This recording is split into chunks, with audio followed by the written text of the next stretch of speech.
आप सबका दिल से स्वागत। ये कहानी 5 दोस्त की है। एक दोस्त ज़िंदगी में पीछे रह गया, 4 दोस्त बहुत आगे बढ़ गए। बहुत इंटरेस्टिंग कहानी है, इतनी भी आप मिस मत करना। कहानी चालू करने से पहले जो हम रोज़ करते हैं, एक छोटी सी प्रेयर।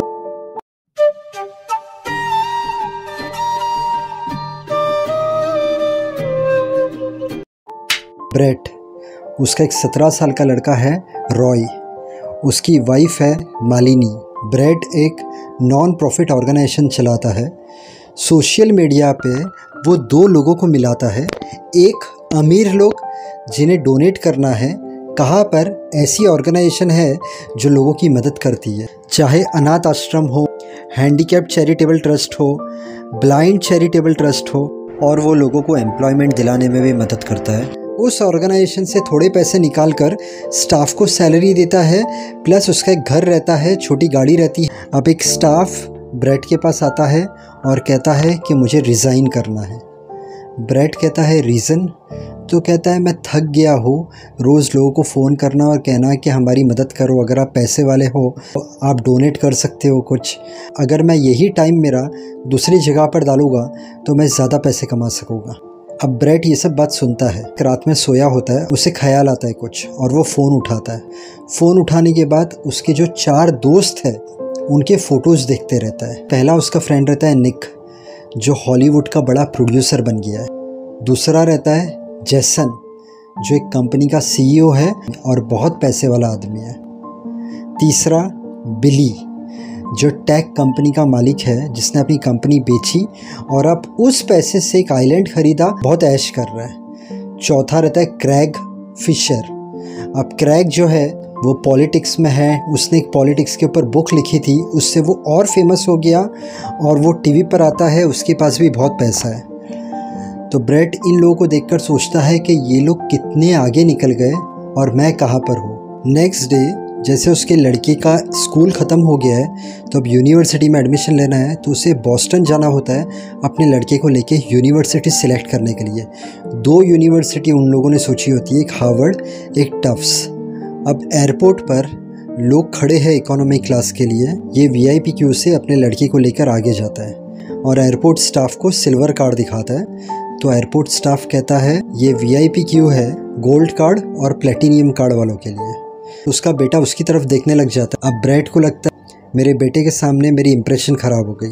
उसके बेटे को बोलता है बेटा हम लोग है ना बिज़नेस क्लास में जाएंगे, और वो जाता है काउंटर पे और कस्टमर केयर पर बोलता है मेरी ये जो टिकट है इसे बिज़नेस क्लास में कन्वर्ट कर दो। वो लोग कहते हैं ठीक है, पर आपको $1600 देने पड़ेंगे। बेटे के सामने अपनी इज्जत बचाने के लिए वो कहता है ठीक है। काउंटर पर जो लेडी बैठी है वो देखती है तो इसकी जो टिकट रहती है इकोनॉमी क्लास की, इसने बहुत डिस्काउंट में ख़रीदी होती है। तो काउंटर पर जो लेडी रहती है वो बोलती है क्योंकि आपने ये टिकट कोई अलग ही वेबसाइट से ख़रीदी है तो मैं इसे कन्वर्ट नहीं कर सकती बिज़नेस क्लास में। और वो उसके बेटे के पास आता है और बोलता है सॉरी एक्चुअली ये सब हो गया, और वो लोग इकोनॉमी क्लास में जाते हैं। अब ये जब प्लेन में रहता है तभी भी ये सोचते रहता है कि मेरे 4 दोस्त तो हमेशा बिज़नेस क्लास में जाते हैं, मेरे ही नसीब ऐसे क्यों, मेरे साथ ही क्यों ऐसा हुआ। और वो सोचता है कि हो सकता है उनकी वाइफ के थ्रू ये लोग आगे बढ़े हो। एक आदमी को आगे बढ़ाने के पीछे औरत का हाथ रहता है। उन लोगों की वाइफ बहुत अच्छी होगी, उन लोगों को पुश करती होगी। मेरी वाइफ को तो लाइफ से कुछ चाहिए ही नहीं, इतना कुछ आगे बढ़ने का शौक ही नहीं है। उसके बाद वो सोचता है कि मैं अगर आगे नहीं बढ़ पाया तो इसमें मेरी वाइफ की कोई गलती नहीं है, क्योंकि डिसीज़न मेरा ही था कि मुझे एक ऐसी ऑर्गेनाइजेशन खड़ी करनी है जिसमें मैं लोगों की मदद कर सकूं। तो मेरी वाइफ की गलती नहीं है, मेरी ही है। अब ये लोग बॉस्टन पहुंचते हैं, हार्वर्ड यूनिवर्सिटी में जाते हैं। तो वहाँ पर ब्रेट बाहर एक औरत से उसके लड़के की तारीफ़ करते रहता है कि मेरा लड़का तो बहुत इंटेलिजेंट है, और उसका लड़का अंदर इंटरव्यू देने गया होता है, बट बाहर आता है और कहता है कि पापा हम लेट हो गए, एक्चुअली इंटरव्यू की डेट कल थी। तो ब्रेट उसके बेटे पर भड़क जाता है, क्या तुझे इतना ध्यान नहीं था कि कल डेट थी? अब क्या होगा, तेरा एडमिशन तो लटक गया ना। वो फ़ोन करता है अपनी वाइफ को कि तुम लोग क्या इतना ध्यान नहीं रख सकते हो, इसके इंटरव्यू की डेट कल थी और हम एक दिन लेट हो गए। तो उसकी वाइफ बोलती है आपका एक फ्रेंड है जो पॉलिटिक्स में है, क्रैग फिशर, उनकी आप मदद लो ना। वो हार्वर्ड में कितनी बार आते हैं, लेक्चर देते हैं, मोटिवेशनल स्पीच देते हैं। तो ब्रैड उसकी वाइफ की सब बात सुनता है। उसकी वाइफ को उस पर रिप्लाई नहीं देता और फ़ोन काट देता है।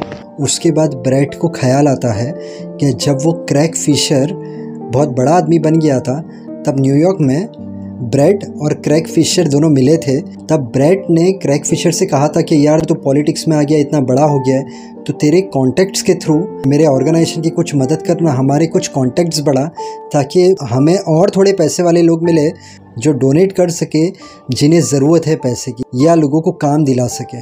तो उस वक्त ब्रैड का जो फ्रेंड रहता है क्रैग, वो ब्रैड की मदद तो नहीं करता है, लेकिन उसके एक्सप्रेशन ऐसे रहते हैं कि तूने मेरा प्रेशियस टाइम वेस्ट कर दिया। उसके बाद भी ब्रैड ने क्रैग को 2-3 बार मैसेज भी किए, बट क्रैग ने रिप्लाई नहीं किया। तो ब्रैड यही सब सोचने लगता है कि ये मेरी मदद नहीं करने वाला है, पर अपने बेटे के लिए उसे कॉल करता है, पर उसका कॉल नहीं लगता। उसके बाद वो कॉल करता है बिली को, क्रैग का दूसरा नंबर मांगने के लिए।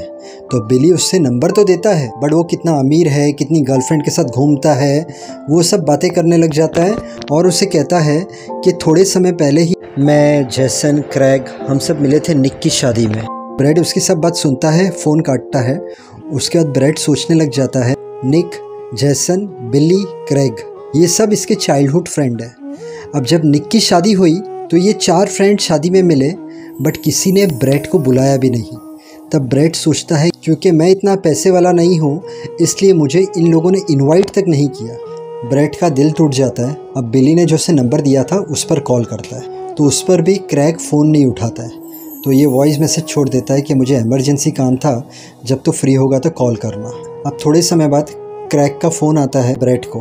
ब्रैड उसे सब चीज़ें बताता है, तो क्रैग कहता है ठीक है, मैं तुझे थोड़ी देर में कॉल करता हूँ। फिर उसे कॉल करके बताता है मैंने तेरे लड़की का इंटरव्यू अरेंज कर दिया है, कल तुम लोग जाना।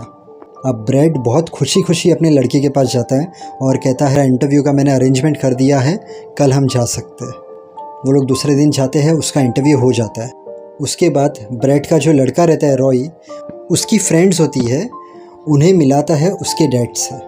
उसकी फ्रेंड को बहुत खुशी होती है कि उसके डैड सोशल सर्विस का काम करते हैं, रॉय के डैड। रात में पार्टी होती है, रॉय जाता नहीं है, बट इसके डैड पार्टी में जाते हैं और उसी लड़की से मिलते हैं। अब वो लड़की इसे पूछती है कि आपको क्या लगता है, मुझे भी आगे चल के यही सब चीज़ें करनी चाहिए ना, लोगों की मदद। उसके डैड कहते हैं कि नहीं, तो ये कभी भी मत करना, ऐसी कोई ऑर्गेनाइजेशन मत खोलना, क्योंकि तू ऐसी ऑर्गेनाइजेशन खोलेगी और तू अगर पीछे रह गई ना तो आगे चल के तेरा दिल दुखेगा।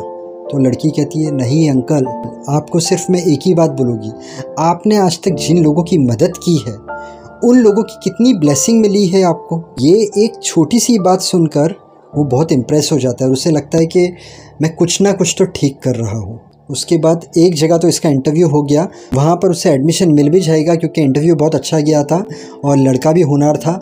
अब ये लोग दूसरी यूनिवर्सिटी में जाते हैं।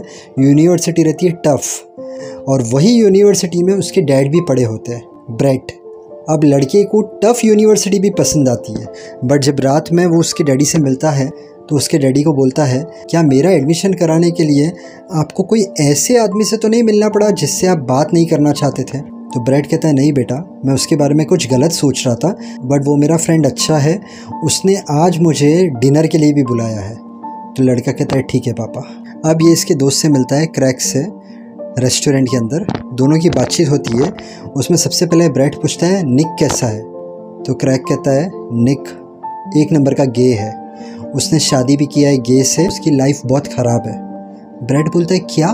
उसके बाद ब्रैड पूछता है जैसन कैसा है, तो बोलता है जैसन 1 नंबर का चोर है, बहुत लोगों के पैसे खा लिया है, उसके ऊपर केस भी चल रहा है, अब उसे जेल होने वाली है।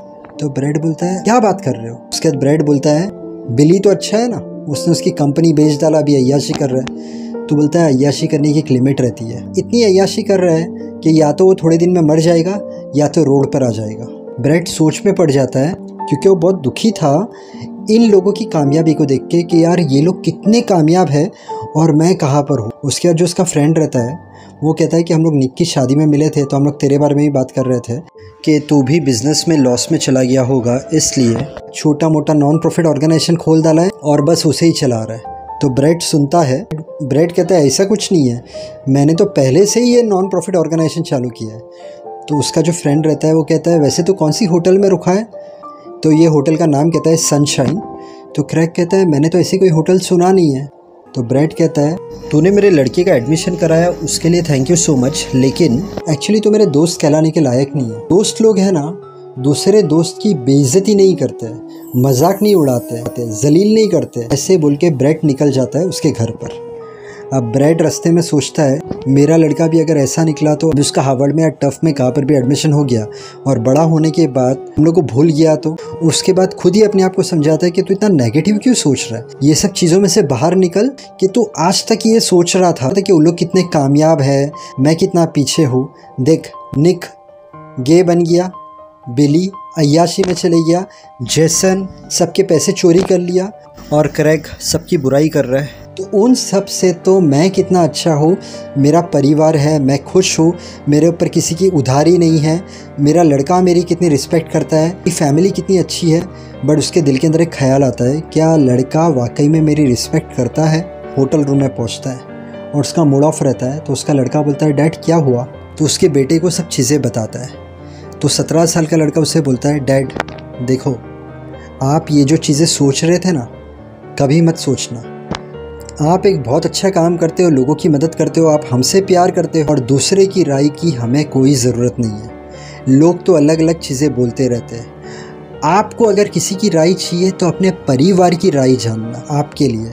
तो ब्रैड उसके लड़के को पूछता है तेरी राय क्या है मेरे बारे में। तो लड़का कहता है आई लव यू डैड। उसके बेटे की ये बात सुनकर वो दिल ही दिल में सोचता है मैं जीत गया। होप आपको कहानी पसंद आई हो। अंत में यही बोलूँगा, मेहनत करते रहना, ऊपर वाले पर विश्वास रखना। अगर आपका कोई काम नहीं हो रहा है, थोड़ा सब्र, पेशेंस, काम हो जाएगा। फेल होने से डरना मत, उसमें से कुछ सीखना। हर इंसान जो दिल से मेहनत करता है, माँ बाप को खुश रखता है, सबसे अच्छी तरीके से रहता है, उसे कामयाबी ज़रूर मिलती है। पूरे दिन में ट्राई करना 6 से 8 गिलास पानी पीने की। इसके अलावा थोड़ा वॉकिंग, थोड़ा जॉगिंग, थोड़ी एक्सरसाइज कर लेना, इससे आपकी हेल्थ अच्छी रहेगी। वीडियो अच्छा लगे तो वीडियो को लाइक करना, चैनल को सब्सक्राइब करना। Thank you so much. God bless and wish you a very happy life.